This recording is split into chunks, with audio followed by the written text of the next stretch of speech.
మనం ఏం చేస్తున్నాం, మన బాధ్యతగా మనం ఏం చేస్తున్నాం? స్పీడ్గా వెళ్ళే వెహికల్ గురించి ఒక ఫోటో తీసి మనం ఎక్కడైనా పెడుతున్నామా ఇతను స్పీడ్గా వెళ్తున్నాడు అని? పెట్టాం.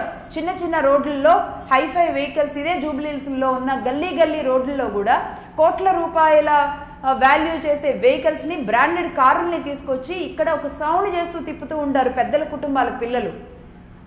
ఆ సౌండ్ వింటే ఆ గుండెల్లో దడముడుతూ ఉంటుంది అటువైపుగా వెళ్ళే వాళ్ళకి. కానీ వాళ్ళకి ఆ కిక్ కావాలి.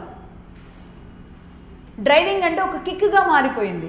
ఎన్ని కుటుంబాలు ఛిద్రమవుతున్నా, ఎన్ని జీవితాలు నాశనం అవుతున్నా డ్రైవింగ్ విషయంలో బాధ్యత లేనితనం ఎక్కువైపోయింది. కాబట్టి మారాల్సింది. ఈరోజు స్లీపర్ బస్సులు సైజులు, స్లీపర్ బస్సులు ఇలా ఉండాలి, యాక్చువల్లీ దాని సీటింగ్ ఇలా ఉండాలి, దాని బస్సు హైట్ ఇలా ఉండాలి, దాని కెపాసిటీ ఇలా ఉండాలి అని ఈరోజు మనం మాట్లాడుకుంటే సరిపోదు. ఇది కేవలం ఇంత ఉండాలా అని చెప్పడానికి మాత్రమే సరిపోతుంది కానీ ఇంకా దేనికి సరిపోదు. ప్రభుత్వాలకు తెలియక కాదు, ఆర్టీ అధికారులకి తెలియక కాదు, డ్రైవర్లకి తెలియక కాదు, ఈ ట్రావెల్స్ నడుపుతున్న యాజమాన్యాలకి తెలియక కాదు, అందరికీ అన్నీ తెలుసు. అయినప్పటికీ కూడా తప్పు జరుగుతుంది.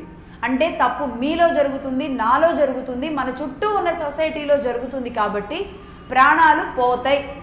అది ఎవరి కుటుంబంలో అయినా నేను రెడీ అని మీరు సిద్ధపడితేనే నిర్లక్ష్యాన్ని తీసుకోండి. వద్దు, ఏ కుటుంబంలో కూడా జరగొద్దు, ఆ కుటుంబంలో జరిగింది ఈరోజు నా కుటుంబంలో జరుగుద్దేమో అన్న భయం ఉంటే గనక దీన్ని బాధ్యతగా తీసుకోండి. జరిగిన ఘటనల్ని ఉదాహరణలుగా తీసుకోండి. ప్రతి ఒక్కరిలో కూడా ఎంతో కొంత మార్పు అనేది తెచ్చుకోండి. నేను రిక్వెస్ట్ చేసేది అంతే. నేను ఇక్కడ బస్సుల గురించి ఎవరినో పాయింట్అవుట్ చేయడానికి నేను ఇక్కడ మాట్లాడదలుచుకోవట్లేదు. అటు కర్నూలు యాక్సిడెంటు, ఆ తర్వాత వెంటనే చేవెళ్ళ యాక్సిడెంటు విన్న తర్వాత వస్తున్న వార్తా కథనాలు, చూస్తున్న విషయాలు, ఏ కుటుంబాల్లో ఎంత బాధ, ఆ బస్సులో ప్రత్యక్ష సాక్షులు చెప్పిన నిజాలు ఇవి, అక్కడికి ఆ కుటుంబం చెప్పింది ఇది, ఆ కుటుంబంలో ఆమె వెళ్లే ముందు, ఆ బస్సు ఎక్కే ముందు వాళ్ళ తల్లికి ఇచ్చిన గిఫ్ట్ ఇది, ఇవన్నీ చెబుతున్నాము, చూపిస్తున్నాము. అదెందుకు అంటే కనీసం చూసిన వాళ్ళల్లో అన్న ఏదన్నా కదలిక, చలనం వస్తుందేమో అని.